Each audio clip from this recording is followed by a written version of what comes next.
Odisha communication ले समस्त को बहुत बहुत स्वागत।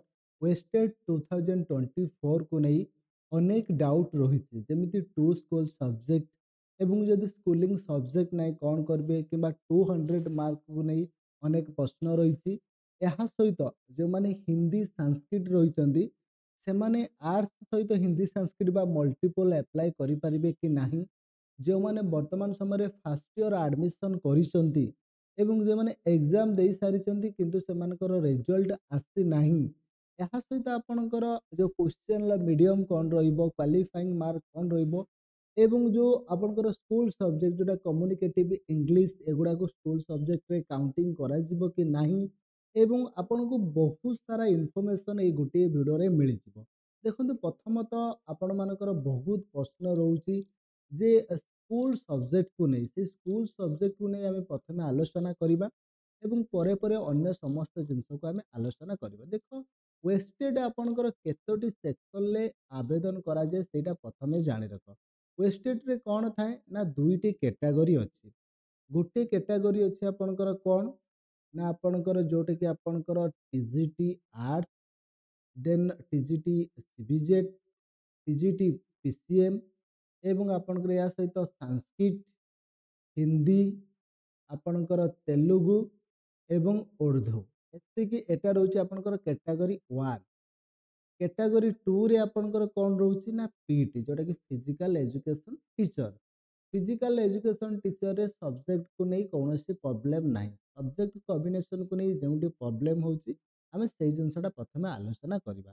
देखो जो मैंने पीसीएम आवेदन करूछंदी सेमानकर क्लियर कट दे फिजिक्स केमिस्ट्री मैथमेटिक्स यही तीनोटी सब्जेक्ट मध्यरु जेकोसी दुईटी सब्जेक्ट थिबा दरकार। से आपणकर 100 मार्क हो कि 200 मार्क रे हो कि 50 मार्क रे हो से किसी प्रॉब्लम नहीं, कौन सी मार्क दरकार नहीं कि मो दुईटा सब्जेक्ट थिबा दरकार। ग्रेजुएशन रे ग्रेजुएट जेतेबेले से पढ़ुथिबे बा +3 साइंस जोटा कि बीएससी करुथिबे बा बीटेक करुथिबे किंबा बैचलर ऑफ इंजीनियरिंग करुथिबे एही तीनोटी सब्जेक्ट मध्यरु जेकोसी दुईटी थिबा दरकार। एवं यहाँ पर आसुछि सीबीजेड। सीबीजेड रे कौन रोची ना केमिस्ट्री बॉटनी जियोलॉजी बायोलॉजी एवं वर्तमान समय लाइफ साइंस को मध्य दिया जायछि किंतु लाइफ साइंस को नहीं वर्तमान समय कोर्ट केस चली जोटा केस नंबर से एठारे दिया जायछि। देखो आपनकर जो सीबीजेड रे chemistry botany geology biology life science यही जो 4टी सब्जेक्ट रही 5टी सब्जेक्ट रही सेति मध्यरु एनी 2 सब्जेक्ट थिले आपण आवेदन करि परिबे। एवं सबुठु समस्या कौटी होची ना आर्ट्स कैंडिडेट मानक पाखरे जो मैंने टीजीटी आर्ट्स आवेदन करुछंदी सेमानक पाखरे रही प्रॉब्लम जे तांकर जो दुईटी स्कूल सब्जेक्ट रही। देखो ये आपंकर बहुत सारा रही Odia English Hindi Sanskrit history geography economics political science आपंकर Indian economy landmark in Indian history Indian geography Indian polity communicative English एवं बिजनेस इकोनॉमिक्स एवं कम्युनिकेटिव इंग्लिश आ बिजनेस इकोनॉमी को नहीं मध्य जोटा कि कोर्ट रो फैसला सरी वर्तमान समय एटा को माने आउ थरे मध्य कोर्ट रे यार केस चलछि जो कि से केस नंबर टी एटारे दिया जायछि। देखो यही जो सब्जेक्ट दिया गला एथि मध्यरु जेकोसी दुईटी सब्जेक्ट थिले आवेदन करि परिबे।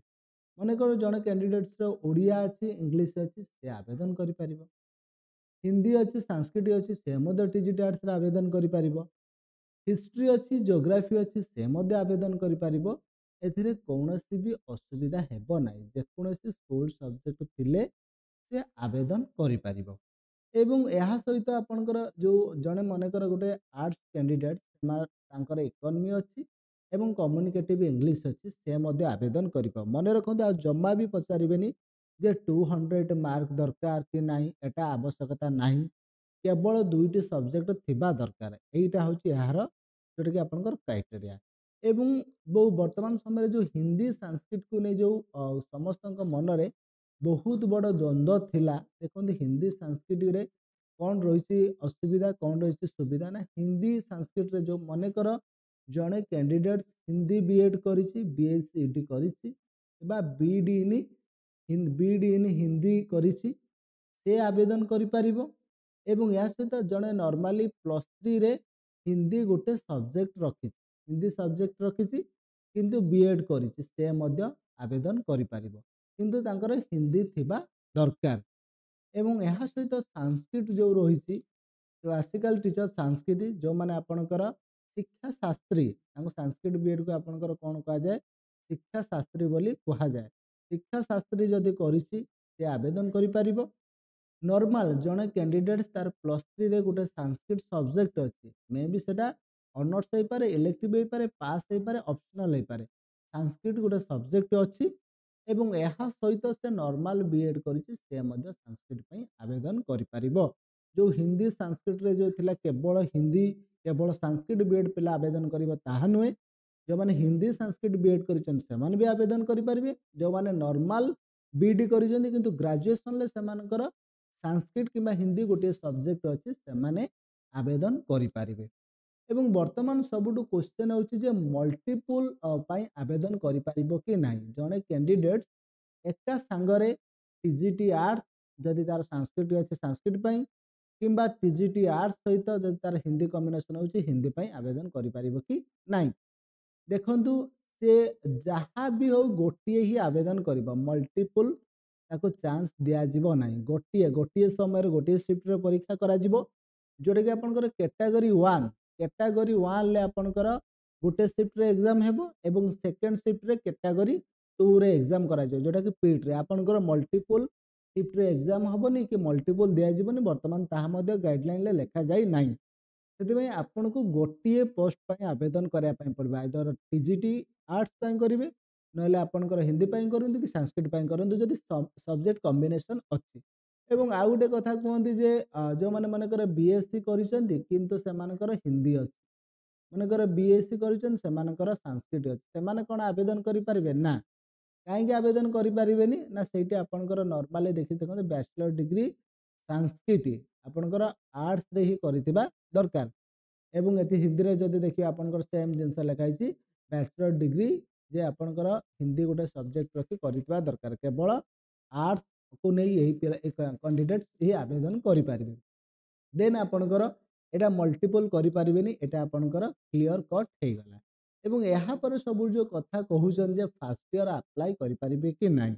ଦେଖନ୍ତୁ ବର୍ତ୍ତମାନ ସମୟରେ ମନେ ରଖନ୍ତୁ, ଫାର୍ଷ୍ଟ ଇୟର ଯେଉଁମାନେ ବିଏଡ୍ ଆଡମିସନ କରିଛନ୍ତି ଆପଣଙ୍କର ଆନ୍ଧ୍ରରେ କରନ୍ତୁ କି ଆପଣଙ୍କର ଓଡ଼ିଶାରେ କରନ୍ତୁ ଫାର୍ଷ୍ଟ ଇୟର, ଏବଂ ଆପଣଙ୍କର ସେକେଣ୍ଡ ସେମିଷ୍ଟାର ସରିନାହିଁ, ସେକେଣ୍ଡ ସେମିଷ୍ଟାର ଯେଉଁମାନଙ୍କର ସରିଯାଇଛି ସେମାନେ ଆବେଦନ କରିପାରିବେ। ବା ଫାର୍ଷ୍ଟ ଇୟର କମ୍ପ୍ଲିଟ୍ କରିଥିଲେ, ଆଇଦର ରେଜଲ୍ଟ ଆସୁ କି ନ ଆସୁ ବଡ଼ କଥା ନାହିଁ, କିନ୍ତୁ ଫାର୍ଷ୍ଟ ଇୟର କମ୍ପ୍ଲିଟ୍ ହେଇଥିବା ଦରକାର। ଏବଂ ଏହା ସହିତ କିଛି କ୍ୟାଣ୍ଡିଡେଟ୍ସ ଅଛନ୍ତି ବିଏଡ୍ର ସେମାନଙ୍କର ଫାଇନାଲ ଏକ୍ଜାମ ସରିଯାଇଛି କିନ୍ତୁ ରେଜଲ୍ଟ ଆସିନାହିଁ, ସେମାନେ ମଧ୍ୟ କଣ୍ଟିନ୍ୟୁଇଂ ସାର୍ଟିଫିକେଟ୍ ଆଣିବେ। କଣ୍ଟିନ୍ୟୁ ସାର୍ଟିଫିକେଟ୍ ଆଣି ସେମାନେ ଆପ୍ଲାଏ କରିପାରିବେ। ଯେଉଁମାନଙ୍କର ରେଜଲ୍ଟ ପବ୍ଲିଶ ହେଇଛି ସେମାନେ ଆପଣଙ୍କର ସାର୍ଟିଫିକେଟ୍ ଦେବେ ଏବଂ ସେ ସାର୍ଟିଫିକେଟ୍ରେ କ'ଣ ନା ସେମାନେ ପ୍ରୋଭିଜନାଲ ମାର୍କସିଟ୍ଟାକୁ ଦେବେ। ସେଠି ତ ଫଟୋ ଗୋଟିଏ ଅପଲୋଡ଼ ମାଗୁଛି, ସେଥିପାଇଁ ଆପଣ କେବଳ ପ୍ରୋଭିଜନାଲ ସାର୍ଟିଫିକେଟ୍ ହିଁ ଦିଅନ୍ତୁ। କଣ୍ଟିନ୍ୟୁ ସାର୍ଟିଫିକେଟ୍ ଆପଣଙ୍କର ଫର୍ମାଟ୍ରେ 2022 ଫାଷ୍ଟ ଲେଖା ହେଇଛି, ସେଟାକୁ ଆପଣ ଏତେ ନଜର କରିବେ ନାହିଁ। ବଟ୍ ଆପଣ ଏଇ କଣ୍ଟିନ୍ୟୁ ସାର୍ଟିଫିକେଟ୍ ବୋର୍ଡ ସାଇଟ୍ରେ ବର୍ତ୍ତମାନ ସମୟରେ ଆଭେଲେବୁଲ୍ ଅଛି। ଯଦି ଆପଣ କଣ୍ଟିନ୍ୟୁ କ୍ୟାଣ୍ଡିଡେଟ୍ସ ଜଷ୍ଟ ୱେଟ୍ କରନ୍ତୁ, ଫର୍ମାଟ୍ ଯଦି ଚେଞ୍ଜ ହେଲା, ନହେଲେ ଆଉ 2-3 ଦିନ ପରେ ଆପଣମାନେ ଏଇ ଫର୍ମାଟ୍କୁ ନେଇ ଆବେଦନ କରିନେବେ। ଏବଂ ଏହାପରେ ସବୁଠୁ ବଡ଼ କଥା ହେଉଛି କ୍ୱେଶ୍ଚନ୍ ଲାଙ୍ଗୁଏଜ, ଯେ କ୍ୱେଶ୍ଚନ୍ କେଉଁ ଭାଷାରେ ରହିବ। ଦେଖନ୍ତୁ ଆପଣଙ୍କର ଏଥିରେ କ୍ୱେଶ୍ଚନ୍ କ'ଣ ରହିବ ନା ଇଂଲିଶ ମିଡ଼ିୟମରେ କ୍ୱେଶ୍ଚନ୍ ରହିବ। ଏଥିରେ ଇଂଲିଶ ମିଡ଼ିୟମର କ୍ୱେଶ୍ଚନ୍ ରହିବ। ଓଡ଼ିଆଟା କେବଳ ଓଡ଼ିଆରେ ଆସିବ, ହିନ୍ଦୀଟା କେବଳ ହିନ୍ଦୀ ଲାଙ୍ଗୁଏଜରେ ଆସିବ ଏବଂ ଆପଣଙ୍କର ସାଂସ୍କ୍ରିଟଟା କେବଳ ଯେଉଁଟାକି ଆପଣଙ୍କର ଦେବନାଗରୀ ଲାଙ୍ଗୁଏଜରେ ଆସିବ। ଅନ୍ୟ ସମସ୍ତ କ୍ୱେଶ୍ଚନ୍ ଇଂଲିଶ ମିଡ଼ିୟମରେ ହିଁ ଆସିବ। ମନେ ରଖନ୍ତୁ, ଯେଉଁ ଟିଜିଟି ଆର୍ଟ୍ସରେ ଯେଉଁମାନେ ଆବେଦନ କରିବେ ଏବଂ ପିସିଏମ୍ ସିବିଜେଟ୍ ଆବେଦନ କରିବେ ସେମାନଙ୍କର କ୍ୱେଶ୍ଚନ୍ କେବଳ ଇଂଲିଶ ମିଡ଼ିୟମରେ ରହିବ। ସାଂସ୍କ୍ରିଟ କ୍ୱେଶ୍ଚନ୍ ଦେବନାଗରୀରେ ରହିବ, ତେଲୁଗୁ କ୍ୱେଶ୍ଚନ୍ ତେଲୁଗୁ ଭାଷାରେ ରହିବ, ଉର୍ଦ୍ଦୁଟା ଉର୍ଦ୍ଦୁରେ ରହିବ ଏବଂ ଅନ୍ୟ ଗୁଡ଼ିକର ସବୁ ରହିବ। ଏହା ସହିତ ଫିଜିକାଲ ଏଜୁକେସନ୍ ଟିଚର ଯେଉଁମାନେ ପିଟ୍ ପାଇଁ ଆବେଦନ କରିବେ ସେମାନଙ୍କର ମଧ୍ୟ କ୍ୱେଶ୍ଚନ୍ ଇଂଲିଶରେ ରହିବ, ଓଡ଼ିଆରେ କ୍ୱେଶ୍ଚନ୍ କେଉଁଠି ଆସିବ ନାହିଁ। କେବଳ ଓଡ଼ିଆ ଲାଙ୍ଗୁଏଜ କ୍ୱେଶ୍ଚନ୍ଟା ହିଁ ଓଡ଼ିଆରେ ଆସିବ, ଅନ୍ୟ ସମସ୍ତ କ୍ୱେଶ୍ଚନ୍ ଇଂଲିଶରେ ଆସିବ। ହିନ୍ଦୀଟା ହିନ୍ଦୀରେ ଆସିବ, ଉର୍ଦ୍ଦୁଟା ଉର୍ଦ୍ଦୁ ଲାଙ୍ଗୁଏଜରେ ଆସିବ, ତେଲୁଗୁଟା ତେଲୁଗୁ ଲାଙ୍ଗୁଏଜରେ ଆସିବ, ସାଂସ୍କ୍ରିଟଟା ସାଂସ୍କ୍ରିଟ ଲାଙ୍ଗୁଏଜରେ ଆସିବ। ଏଥିରେ ଆପଣଙ୍କର ଅନ୍ୟ କିଛି ପ୍ରୋବ୍ଲେମ୍ ନାହିଁ। ଏବଂ କ୍ୱାଲିଫାଇଂ ମାର୍କ କ୍ଲିୟର କଟ୍ ଯେଉଁମାନେ ଜେନେରାଲ ସେମାନଙ୍କୁ 68 45% ରଖିବା ପାଇଁ ପଡ଼ିବ। ଅନ୍ୟ ସମସ୍ତ category SC SC pH SC ST ସମସ୍ତଙ୍କୁ ଆପଣଙ୍କର 35% ତାମାନେ 150 ମାର୍କରୁ 53% ରଖିବା ପାଇଁ ପଡ଼ିବ। ୱେଷ୍ଟେଡ୍ ସାର୍ଟିଫିକେଟ୍ ଲାଇଫ୍ ଟାଇମ୍ ଭ୍ୟାଲିଡିଟି ଥାଏ। ଏଥିରେ ଜଣେ କ'ଣ ନା ଯେତେ ଥର ପାରି ସେତେ ଥର ଦେଇପାରିବେ। ଏବଂ ଆଉ ଗୋଟେ ଏଇଠି ସଜେସନ୍ କରିବି, ଯଦି ଆପଣ ଟିଜିଟି ଆର୍ଟ୍ସରେ ଆଗରୁ କ୍ୱାଲିଫାଏ କରିଦେଇଛନ୍ତି କିନ୍ତୁ ଆପଣଙ୍କର ହିନ୍ଦୀ ଅଛି କିମ୍ବା ସାଂସ୍କ୍ରିଟ ଅଛି, ତେବେ ବର୍ତ୍ତମାନ ଏଇ ଅଦର ପାଇଁ ଏଇଥର ଆପ୍ଲାଏ କରନ୍ତୁ, କାହିଁକିନା ଗତ ଥର ଆପଣ ପାସ୍ କରି ସାରିଛନ୍ତି। ସେଥିପାଇଁ ଏଠି ନୋ ରେଷ୍ଟ୍ରିକ୍ସନ୍, ଜଣେ ଆଗରୁ ଯଦି ପାସ୍ କରିଥିବ ବର୍ତ୍ତମାନ ମଧ୍ୟ ସେ ଦେଇପାରିବ, କିଛି ପ୍ରୋବ୍ଲେମ୍ ନାହିଁ। ଏଇଟା ରହୁଛି ଆପଣଙ୍କର କ'ଣ ନା କ୍ୱାଲିଫାଇଂ ମାର୍କ।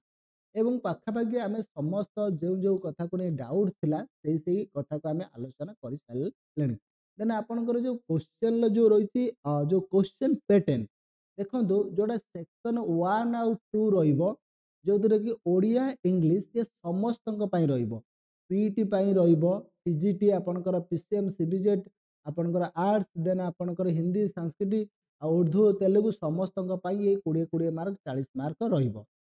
ସହିତ ଆପଣଙ୍କର ଯେଉଁ pedagogy part section IV part 50 mark ଏଇଟା ସମସ୍ତଙ୍କ ପାଇଁ ରହିବ। ଓଡ଼ିଆ 20, ଇଂଲିଶ 20, ପେଡାଗୋଜି 50, ଏଇଟା ସମସ୍ତଙ୍କୁ 90 ମାର୍କ ସବୁ ସେକ୍ସନ୍ ପାଇଁ ଦରକାର। ଏବଂ 60 ମାର୍କ କ'ଣ ରହିବ ନା ଆପଣଙ୍କର ଯେଉଁଟାକି ସବଜେକ୍ଟିଭ ପାର୍ଟର ଆର୍ଟ୍ସ ହେଇଥିଲେ ତାଙ୍କର ଆର୍ଟ୍ସ ପାର୍ଟରୁ 60 ଆସିବ, ପିସିଏମ୍ରୁ ପିସିଏମ୍ ପାର୍ଟରୁ 60 ମାର୍କ ଆସିବ, ଦେନ୍ ସିବିଜେଟ୍ରେ ତାଙ୍କର 60 ଆସିବ, ଦେନ୍ ଆପଣଙ୍କର ଯେଉଁ ରହିଛି ଆଉ ସାଂସ୍କ୍ରିଟ ହେଇଥିଲେ ସାଂସ୍କ୍ରିଟ ପାର୍ଟରୁ 60 ମାର୍କ ଆସିବ, ହିନ୍ଦୀ ହେଇଥିଲେ ହିନ୍ଦୀ ପାର୍ଟରୁ 60 ମାର୍କ ଆସିବ, ତେଲୁଗୁ ହେଇଥିଲେ ଆପଣଙ୍କର ତେଲୁଗୁ ପାର୍ଟରୁ ଉର୍ଦ୍ଦୁ ଯେଉଁ ରେସ୍ପେକ୍ଟିଭ ପାର୍ଟ ସେଥିରେ ସବଜେକ୍ଟିଭ ପାର୍ଟରୁ 60 ମାର୍କ ରହିବ। ଟୋଟାଲ ଆପଣଙ୍କର 150 ମାର୍କରେ ଏକ୍ଜାମିନେସନ୍ କରାଯିବ। ଏବଂ ଆଉ ସବୁଠୁ ମୁଖ୍ୟ ଗୋଟେ କଥା ହେଲା ଯେ ଆପଣଙ୍କର ଚଳିତ ଥର ଯେଉଁ ଆପଣଙ୍କର ୱେଷ୍ଟେଡ୍ର ଯେଉଁ ଫି ରଖାଯାଇଛି ଯେ ୟୁଆର୍ କ୍ୟାଟାଗୋରୀ ମାନଙ୍କ ୟୁଆର୍ ଏବଂ ଏସସିବିସି ମାନଙ୍କ ପାଇଁ 900 ଟଙ୍କା ରହିଛି ଏବଂ ଅଦର କ୍ୟାଟାଗୋରୀ ପାଇଁ 600 ଟଙ୍କା ରହିଛି। ଏବଂ ଏଟାକୁ ଥରେ ଆପଣ ପେମେଣ୍ଟ କଲେ କି ଥରେ ହିଁ ଆବେଦନ କରିବେ, ମଲ୍ଟିପୁଲ୍ ଆପଣ ଆବେଦନ କରିପାରିବେନି। ଥରେ ପେମେଣ୍ଟ କଲା ପରେ ଆପଣଙ୍କୁ ରିଫଣ୍ଡ କରାଯିବ ନାହିଁ। ଏଇଟା ଆପଣଙ୍କର ରହୁଛି ଏହାର ଡିଟେଲ୍ସ। ଏବଂ ଯେଉଁ ସିଲାବସ୍ ଆପଣଙ୍କୁ ଅନ୍ୟାନ୍ୟ ଜିନିଷ ସବୁ ଆପଣଙ୍କୁ ମିଳିଯିବ ଟେଲିଗ୍ରାମ ଚ୍ୟାନେଲରେ।